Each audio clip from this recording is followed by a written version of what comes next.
Sveiki, šiandien kalbėsime apie sveiką gyvenseną, apie sveikesnį gyvenimo būdą ir ar tikrai tai yra sunku, sudėtinga, reikalauja daug pastangų ir panašiai. Nes, kažkoks gyvuoja stereotipas, kad sveikai gyventi, judėti, maitintis yra kažkokia kančia ir tam reikia kažkokio didelio pasiryžimo. Tai mudvi su Jolanta šiandien tą mitą griausim ir tikimės, kad jūs gausit įkvepiančių idėjų. Labas, Jolanta. Sveika, Edita. Malonu susipažinti gyvame eteryje. Ir man malonu, tai labai šaunu, kad tokias pažintis suveda į ekraną bendriems pokalbėms. Tai kviečiu galbūt tave ir pradėti pasakoti apie savo kelią. Aš kadangi pradėjau kalbėti, tai gal vėliau aš pasidalinsiu savo keliu prieš 10 metį, kaip aš šitą sveikesnį gyvenimo būdą įėjau ir kokie man atrodė iššūkiai, kurie dabar jau visai nebe iššūkiai. Tai labai įdomu būtų tavo gyvenimo įžvalgos, pastebėjimai ir ką galima iš to išmokti mūsų žiūrovom. Kalbėsiu apie savo patirtį, taip, iš tos pozicijos, kurią aš dabar ir prisistatau, kaip sveikų lyderių mentorė. Ir turėjau puikią galimybę pažvelgti, irgi apie 10 metų atgal, kas vyko.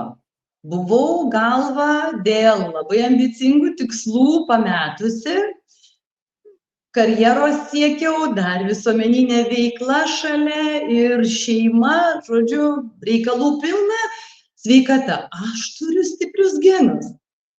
Ką man dabar jie rūpintis? Ir laiko nėra. Tiesiog. Aš dabar gelbėju pasaulį, kuriu šviesią ateitį visiems.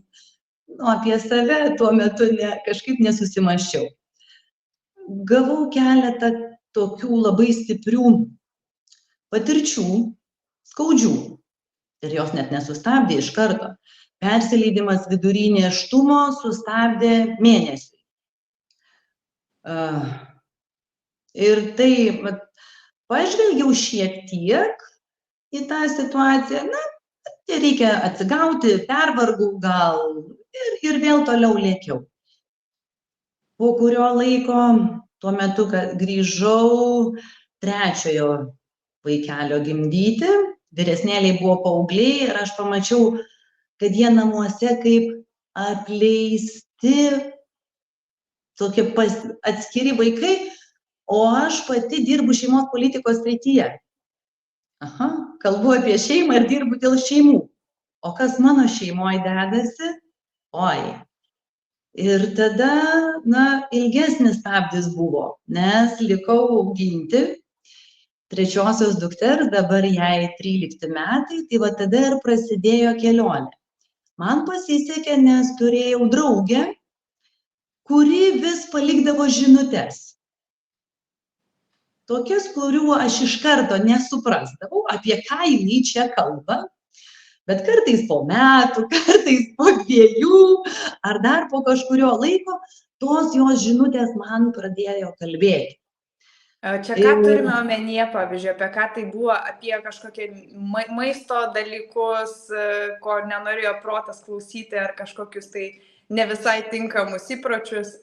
Tai buvo absoliučiai apie kitokį žvilgsnį į sveikatą. Kai paprasta situacija.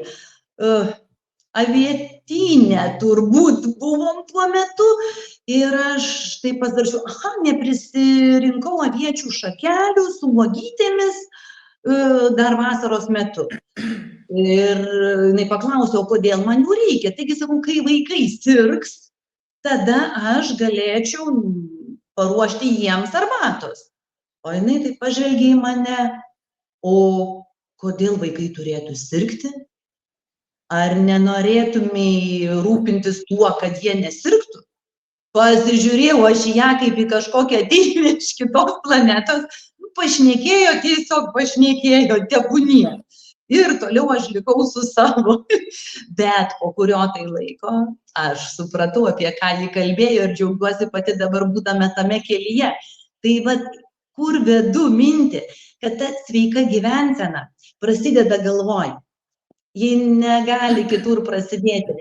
Mintis apie tai, kad aš noriu būti sveika, kokia noriu būti, kaip ilgai noriu būti sveika, pirmiausia turi pradėti suktis mano galvoj.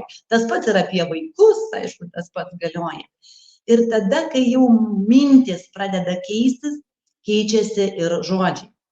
O su žodžiais keičiasi ir veiksmai. O veiksmai tampa įpročiais. Ir šitai patvirtina ir tūkstantmečius menanti kiniečių išmintis.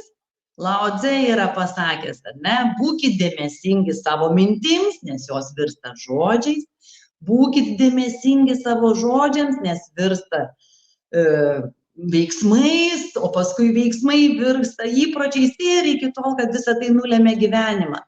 Ir tą patį randam Biblijoje. Nesiūkit naujo lopo ant seno drabužio palaikio. Nepilkit naujo vyno į senus vynmaišius, nes susprogdins, išplėš ir, kaip sakant, jeigu aš tą įprotį kažkokį tai naują pradėsiu minčių nepakeitusi ugdyti, kažkieno kito pavyzdžių nukopijavusi įmesiu į savo gyvenimą, greičiausiai nepatirsiu sėkmės. Tai vat aš iki tol būdavau, perspausdavau. Dabar tai aš padarysiu. Jau čia paskirsiu laiko ir keletą mėnesių čia plušėsiu, lakstysiu į sporto klubą ir pilnas komplektas įvairiausių veiklų bus, bet tai darydavau ne iš savo vidinės paskatos, ne dėl to, kad aš noriu iš meilės savo, bet tos kovos persunkta, gal net ir kovos su savimi. Ir tai paprastai patirdavau nesėkmę, po kažkelių mėnesių numesdavau ir paskui galvodavau, ai, čia man reikėjo ir šiaip aš gerai jaučiuosi ir atrodo. Tai tai tas kelias irgi 10 metų nuo kovos su savimi link savęs kūrimo.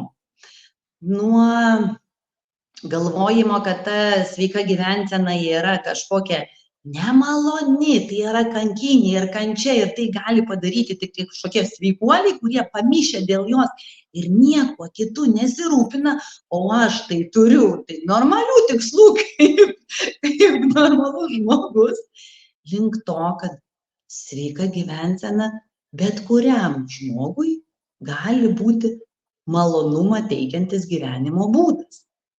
Ir visą tai galima pasiekti mažais žingsneliais. Nereikia, kaip sako, gamta nemėgsta revoliucijos. Čia žmogus prigalvojo revoliucijų. Gamtoje vyksta evoliucija. Tai ta mano istorija ir yra. Kova, paprastai galėčiau sakyti kaip pavyzdį rezultatą, kad suprastumėt, kai nustojau mesti svorį, jis nustojo augti. Nes nebeliko kovos.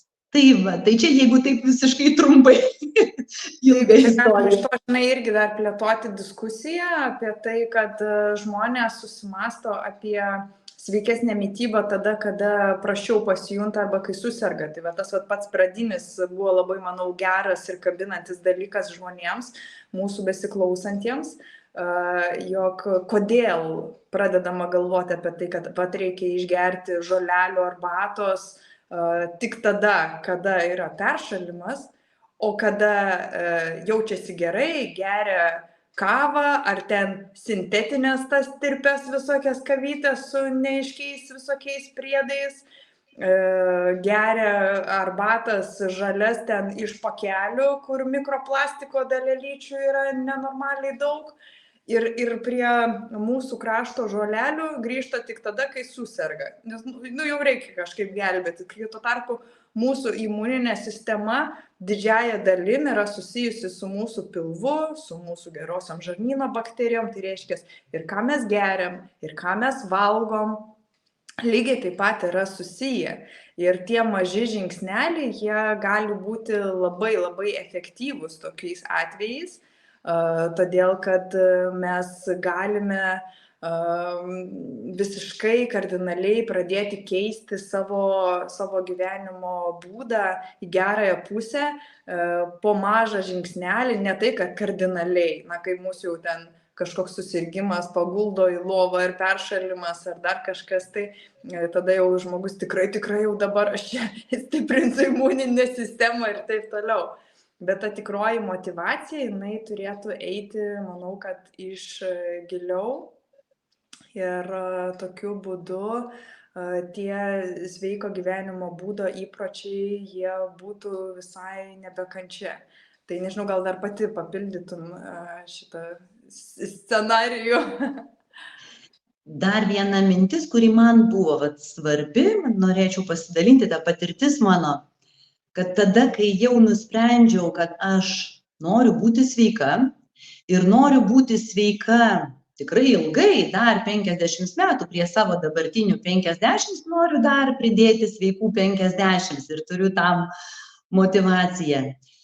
Tada aš pradėjau žvelgti vėlgi kitaip į tai, ką renkuosi. Ir tada tame mano klausimą, kokį aš keliu. Ar aš tai galėčiau daryti kasdien? Ir ar aš tai norėčiau daryti dar 10, 20, 30, 50 metų? Kad aš renkuosi tokius žingsnius, ne kažką drastiško, ką aš dabar galiu sugalvoti ir padaryti, kardinaliai pakeisti mitybą. Galima, bet ar aš ją norėsiu kaitalioti ir kaitalioti? Ne, aš suprantu, kad reikalinga įvairovė ir ta įvairovė nuolatos. Ir aš ją tiesiog didinu, po truputį kažką keičiu, pridedu, kažkas pasimiršta, gal atsibosta, užsimiršta, vėl iš naujo atrandu. Tiesiog aš turiu principą patį - įvairovę. Ties žvilgsnis atsiranda kaip ir judėjimas. Ne, kad dabar prisiauginčiau raumenų, mano atveju čia vėl kita situacija, aš jų turiu tiek, kad gali daug kas pavydėti, tai čia vėl atskira šneka, bet aš žiūriu į tai, ką aš galėčiau daryti jau dabar ir ką galėsiu daryti ilgus metus. Kad nepadaryčiau kažko dabar su savo dabartinė galia, o paskui, oho, kokios bus pasekmės, tas pamatavimas visai jau kitas atsiranda. Kad tai man nebūtų vienkartinis kažkoks spurtas ir rezultatas vienkartinis, bet aš noriu iš savo veiksmų turėti rezultatą ilgam. Tai tas žinojimas. Kaip ką pamatuosim? Pavyzdžiui, jeigu mes kalbam ar apie sportą, kad čia aš dabar pasportuosiu mėnesį laiko, o likusį pusmetį nieko nedarysiu, tada būtų tas tinkama. Bet jeigu mes kalbam, pavyzdžiui, apie organizmo valymą, tai tu negali nuolat, visus metus gyventi badaudamas ar nuolat valydamas. Tai yra tik tai tam tikri etapai, kurie padeda restartuoti mūsų visą virškinimo sistemą ir tada mes vėl grįžtam į kažkokį sveikesnį gyvenimo būdą ir žmonėm, pavyzdžiui, mano kelyje irgi buvo sunku, kad imti ir viską dabar perversti, kad iš karto viskas būtų be cukraus, be gliuteno, be karvės pieno produktų, ano atsisakyti. Tai buvo tikrai keli mėnesiai tas toksai virsmas sudėtingas. Ir aš ko gero gal net ir nebūčiau to taip ėmusis, nes, sakykime, kartu su meditacijom vis tiek ateina tos rekomendacijos ir mitybos dalykų, bet taip kažkiek tai įsileidi, kažkiek ne, taip po trupiniuką. Tai taip ir buvo, kad iš pradžių atsisakiau su mielėmis keptos duonos. Tada perėjau prie raugo. Paskui jau, kada buvo problemos su žarnynu, tada jau duona be glitimo, pačios kepta duona, o paskui jau jauti, kad jinai iš vis retą atvejį bereikalinga, nes tiesiog atpranti nuo tos duonos. Bet tam pirminėme etape, jeigu man būtų pasakę, kad viskas tau dabar uždrausta valgyti duoną, man tikrai būtų buvęs didžiulis šokas ir stresas organizmui, ir emociniai sistemai, ir fiziniai. Ir tai negali, tai viskas, aš dabar artimiausiam dešimtmečiui uždraudžiu. Dažniausiai žmonės daro taip, ką ir aš, pavyzdžiui, darydavau tam pereinamajame laikotarpyje, kad retinti. Pavyzdžiui, tik kartą į savaitę suvalgyti duonos, tik kartą į 2 savaitės, tik kartą į mėnesį suvalgyti, o paskui žiūri ir nebereikia. Tai kada mes retinam kažką, mums yra mažesnis stresas, negu iš karto atsisakyti. Apie cukrų, ar ne? Žinom, kad cukrus yra blogai, bet to saldaus skonio žmogui reikia. Ir retas, kuris gali atsisakyti, kad tikrai nebūtų net datulės, nebūtų net medaus, vis tiek kažkokio to tokio skonio karts nuo karto gali norėtis mums. Tai aišku, yra daug sveikesnės alternatyvos, ką aš dabar įvardinau, negu tas cukrus pridėtinės, kuris yra visokiuose maisto produktuose ir net padažuose, kur kiti sako, aš tikrai nevalgau cukraus, turėdami omeny, kad nededa cukraus į arbatą. O tada ir tipo nevalgo jokių pyragų, sako, aš nevalgau cukraus. Tai sakau, tu mėsą valgai, bet tu pasižiūrėk, kiek padažuose ten yra cukraus. Tu pasižiūrėk kitur, kur sudėty daug labai, kur yra cukraus. Ir kai mes pradedam skaityti etiketes, mes galim atsirinkti, kurie mums produktai yra tinkami. Ir jeigu jau labai sunku kažko atsisakyti, tai tiesiog retinti ir vis rečiau valgyti tuos maisto produktus, kuriuos suvokiame, kad jie mums yra nenaudingi ar netgi žalingi. Nežinau, pati gal pakomentuok savo įžvalgas dar iš tos pusės. Aš labai aiškiai girdėjau žinutę, kad turbūt blogiausia, ką galim savo padaryti, tai uždrausti. Vat vėl kovoti su savim. Bet kai leidžiam savo, tada visiškai kitas žvilgsnis. Nes tas svarbiausia pokytis įmanomas tada, va, tas asmeninis pokytis. Kai meilė savo yra, kai aš žinau, kodėl noriu ir aš renkuosi. Bet renkuosi retinti, nes žinau, dėl ko tai darau. Neuždraudžiu, apriboju, vat kovoju, tada tam tikrą prievartą, aš turiu, man reikia, aš privalau ir tada kažkuriuo metu ištinka lūžis ir tada žinom, kiek nori. Ta kančia, apie kurią mūsų tema. Tai va. O kai jau pasikeičia mąstymas ir sakau, taip, aš renkuosi. Aš žinau, kodėl aš noriu sumažinti cukraus. Aš žinau, kodėl aš noriu sumažinti pieno produktų ar bet ko kito. Ir kodėl aš noriu padauginti įvairias spalvių daržovių, uogų ir neperdauginti vaisių. Bet taip vėl tas žinojimas ir visiškai kitaip susidėlioja veiksmai. Lyg ir apie tą patį yra, bet nuostata vidinė, žodžiai, kuriuos, gal savo viduj pasakau netgi, arba išsakau ir kitiems, jie visiškai kitokius veiksmus leidžia pasirinkti. Ir rezultatai tada kitokie. Vienu atveju gali būti labai smagus spurtas, tas trumpalaikis rezultatas ir jau pagalvotumėm, kad jau sėkmė, tol kol valia turbūt laikys, o valia, kadangi yra ribotas išteklius, ir valiai nutrūkus visko ten atsitinka, žodžiu, nutrūkimai nuo grandinės, ar koks ten posakis yra. O kai su meile, mažai žingsneliais keliaujam, o tada po kurio tai laiko atsigręžiu atgal ir žiūriu, oi, aukščiausios rūšies miltų jau net nebežinau, kiek laiko pas mus nebėra. Bet kelios rūšys įvairiausių pilno grūdo ir speltos miltų, taip, karaliauja. Vyresnėliai vaikai juokiasi netgi. Mama, mažieji jau nežino tų blynų, kurie buvo kaip pyragėliai ir to apkepo ir viso ko. Tada jau, nes jie dar atsimena tai, kas buvo. Bet jie turi kitus skonius ir jie nieka neprastesni. Taip, jie nesiskundžia, tik kartais pasako, žinai, pas močiutę tai kažkokie kitokie ten blynai ir kitoks šiek tiek maistas, bet jie nesako, kad tai yra blogai, kad pas mus yra blogai, tiesiog tai yra kitoks skonis ir viskas. Būtent, ir aš manau, kad jeigu mes einame po mažą žingsnelį, savęs nespausdami, į sveiką gyvenimo būdą, į sveikesnę mitybą, tai atitinkamai mums nesusidaro to kančios momento, o viskas eina harmoningai. Tai blogiausia, ką žmogaus protas dažniausiai ir sugalvoja, viskas, nuo pirmadienio aš ant dietos, aš dabar čia kūdinuosi, aš čia dabar nevalgysiu, ir kuom baigėsi, kad pirmadienio vakarą atsidaro šaldytuvą ir suvalgo viską, ką tik įmanoma ir ką tik tai nori. Tai va čia ir gaunas tas, toks jo efektas, čia aš dabar viskas, čia aš griežtai laikysiuos ir paskui žiūrėk ir puola į apsirijimą. Kai tuo tarpu, jeigu mes save labiau motyvuojam, labai teisingai buvo Jolantos pastebėjimas apie tai, kad kodėl, tas atsakymus rasti savo kodėl. Nes vėlgi, girdėjau, kad geriau kvietinių miltų nevalgyti, tai aš bandau jų nevalgyti. Kodėl? Tai gal gali tukinti. Bet yra kitų dalykų, kad yra daug žmonių, kurie netoleruoja glitimo.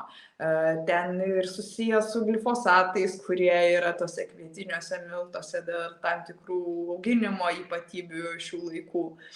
Ir taip toliau. Ir kada mes jau susirandam tuos savo argumentus, nes internete yra daug visko, ir lietuvių kalba, ir anglų kalba mes galim atsirinkti tai, kas mums atrodo motyvuojančiai, kas mums atrodo reikalinga, ir atsisakyti tų produktų kažkuriam laikotarpiu ir stebėti, mes geriau jaučiamės ar blogiau jaučiamės.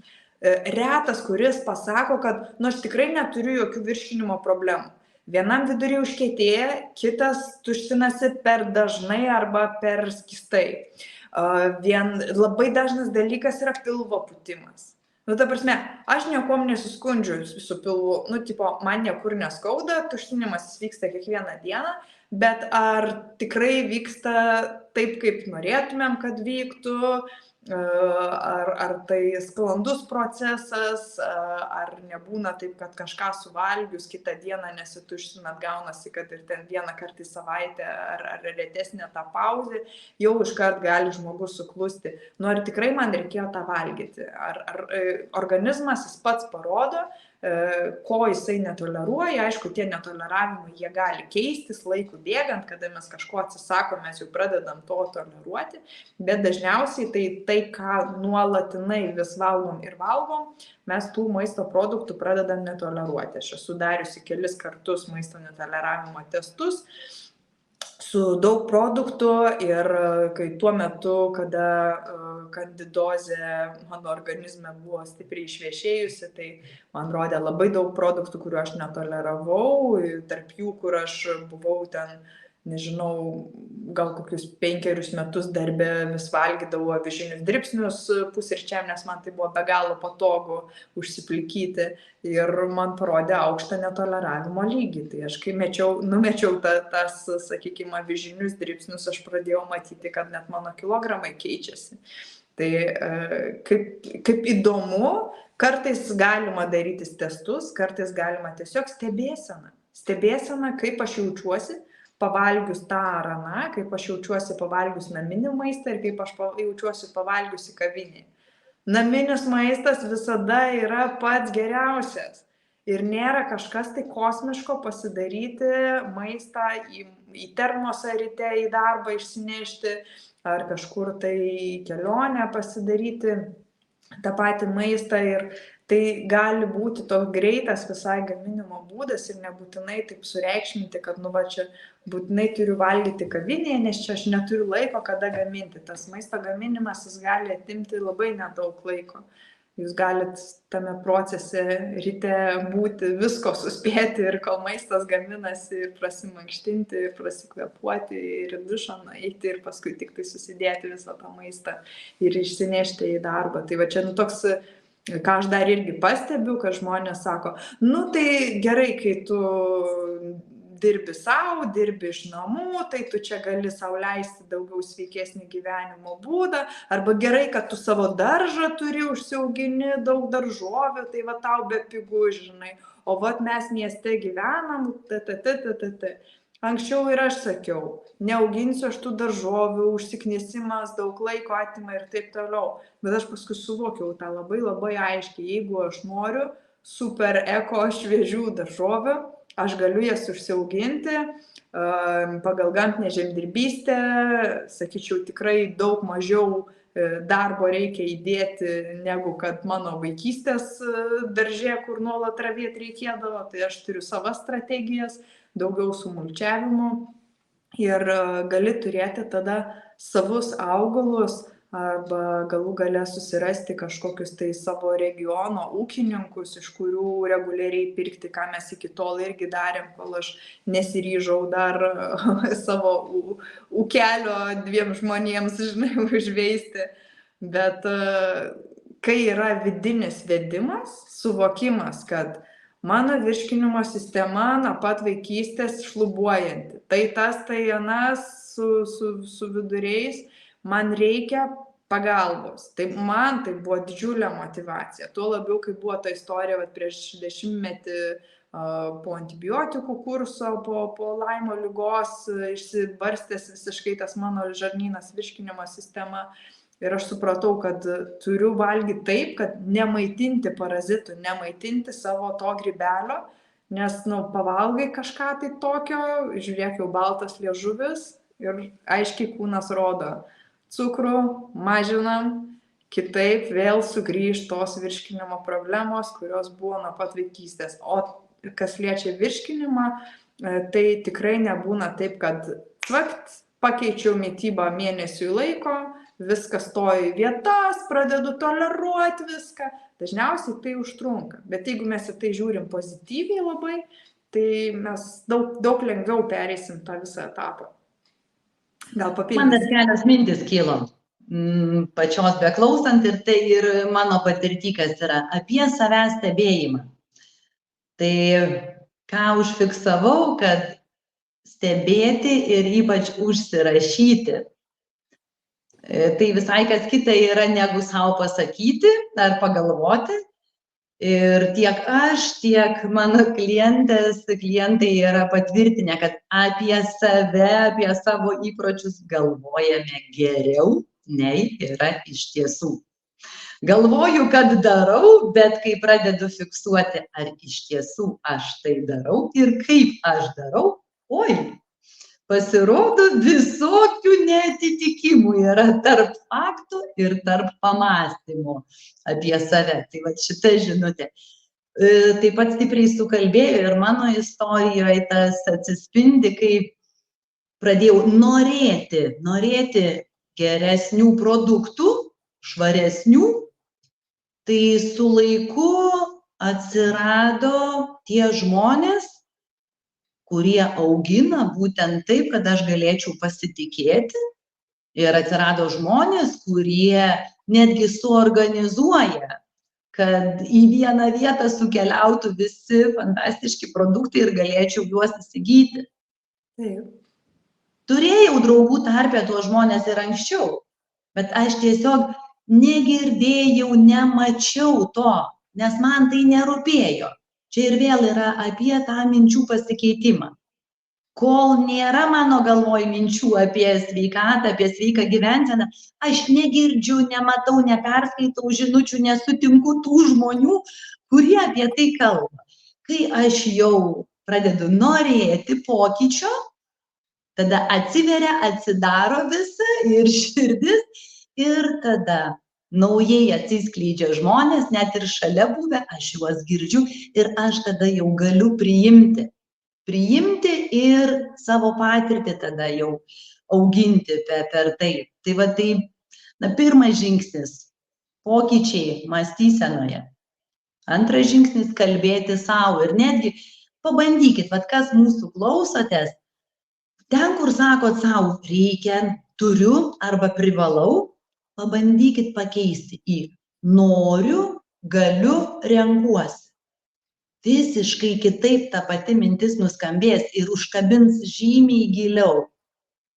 Tai šitoks linkėjimas ir būtų, kad ta kova keistųsi į kūrimą. O čia reikalinga ir vizija, ir dar viso ko. Tai visas mano kelias veikla yra apie tai, kad ne kažką kažkaip darytumėm, bet iš tiesų kurtumėm save. Žinau aš, kokia noriu būti, tada galiu sąmoningai pasirinkti veiksmus. Ne kažką kopijuoti, ne bandyti pritempti save prie kažkokio kito kelio. Ne, tai yra mano. Kiekvienas esam unikalus. Remtis patirtim, žiniomis taip reikia, bet savo kelią suradus būsiu laiminga, džiaugsiuosi savo kūnu, kurį turiu visam gyvenimui, tą vienintelį kūną. Negaliu aš nekreipti į jį dėmesio, tik mylėti ir puoselėti galiu, nes dar 50 metų noriu jame džiaugtis. Tai tokios būtų turbūt tos žinutės net manau, kad jau į pabaigą mūsų pokalbio. Taip, aš visiškai pritariu Jolantai, kad į mitybą einame be fanatizmo, be kažkokio prisirišimo, aš dabar čia būsiu veganė, vegetarė, aš čia dabar būsiu keto mitybos propaguotoja ar dar kažkas, be jokių etikečių, su atvira širdim, pagal tai, ką jūs jaučiate, ką jūsų kūnas jaučia, kur link. Daugybę informacijos galima rasti, aš turiu savas mitybos įžvalgas, manau, Jolanta turi irgi savas rekomendacijas, visada galit ir parašyti, kreiptis, būtinai pakomentuokit po šiuo mūsų įrašu, ar išgirdot kažką jums įkvepiančio, naudingo, nes aš žinau, kad visada kitų žmonių istorijos jos įkvepia, ypač sėkmingos istorijos jos visada įkvepia, nes realiai, jeigu aš pažiūriu dabar atgal, ar aš tikrai, ar man tuo metu buvo sunku, kai aš keičiau tos savo įpročius, kad aš dabar nevalgysiu cukraus, aš dabar nebevalgysiu duonos, nevalgysiu makaronų ir taip toliau. Taip, tai man buvo sunku, bet kai pasižiūri atgal, net ir po kelių mėnesių, supranti, kad viskas yra tvarkoje. Ir aš nepasiilgstu tų cepelinų, kuriuo aš nevalgiau kokį 11 metų. Aš nepasiilgstu niekaip. Gali būti kažkokios asociacijos su vaikystė, su kvapu, ką irgi Jolanta minėjai, kad vaikai ar ne, čia aš vaikystėje kitaip valgiau. Nes tai yra asociacijos su kvapu. Ir man duonos kvapas, man yra malonu. Man malonus yra kavos kvapas, bet aš nevalgau duonos, aš negeriu kavos. Aš pasimėgauju tuo kvapu, atsimenu kažkokias tai man malonės akimirkas ir viskas, man tai aromaterapija. Jeigu aš detoksikuoju, aš badauju, pavyzdžiui, kažkiek dienų, ten 3-5 dienas, tai nereiškia, kad aš visiškai ten uždaroju erdvėje ir jokių kvapų nėra. Man netgi malonu užuosti kažkokį kvapą, žinai, daržovės kažkokios, tai kodėlgi ne, aš giliai įkvepiu ir tarsi tą kvapą suvalgyčiau arba kažkokias asociacijas, atsiminimai. Tai aš tiesiog noriu, kad jūs atskirtumėt tą dalyką. Aš valgau tai, ką aš esu nusprendusi valgyti, bet man kvapai netrukdo, nepasiduodu kitų žmonių intrigom, nes visi nori nutempti atgal pas save. Atsisakiau alkoholio, tai būtinai dabar čia išgerk su mumis. Dabar jau 10 metų, kai 11 praėjo, tai aišku, niekas jums tokio dalyko nebesiūlo. Bet iš principo pačioj pradžioj, žinai, draugų kompanija ta pati, kaip tu dabar gali negerti alkoholio? Nevartoju aš jo dabar 11 metų. Ir ką? Bet žmonės linkę kišti. Tai suvalgyk pyragėlį, tai kaip dabar gimtadienis, visi valgo tą tortuką, tą pyragėlį, kaip tu gali nevalgyti? Ką jūs galite padaryti? Leisti, kad jums įdėtų į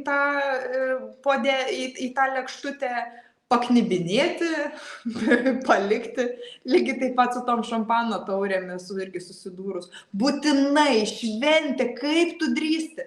Gerai, aš palaikiau tą šampano taurę, priglaudžiau prie lūpų, pauoščiau, man nepatiko tas kvapas, aš tiesiog pastačiau, bet tai atrodė, lyg atsigertum. Aš išlikau toje kompanijoje mandagiai, neparodant, kad štai aš negeriu alkoholio, dabar čia žiūrėkit, ta žvaigždė pasaulinė. Nereikia to sureikšminti ir atkreipti save dėmesio. Čia aš nevalgau to ir ano skandalą, dabar užkelsiu. Ne, ramiai išsirankiojot, kad jūs nevalgot ir išliekam mandagus, kitų atžvilgių, draugiški, bet ištikimi savo ir mes patys visada žinom, kas mums yra geriausia. Ne kiti, o kiti, kurie valgo belenką, jie visada jūs tem žemyn, turėkit savo ašį, savo aš žinau, aš einu po žingsnelį į priekį, po savo žingsnelį, po mažą žingsnelį, retinant valgymo tų produktų, kurie jums yra nereikalingi, bet tada jūs tikrai nueisit ir tikrai tai nesukels jokios kančios. Tai to jums ir linkiu. Prisijungiu prie kitų linkėjimų. Tai dėkui Jolantai ir lauksim tada, kad pakomentuotumėt, paširdelintumėt, kad žinotumėm, jog nebe reikalo šis eteris jums buvo. Iki kitų kartų.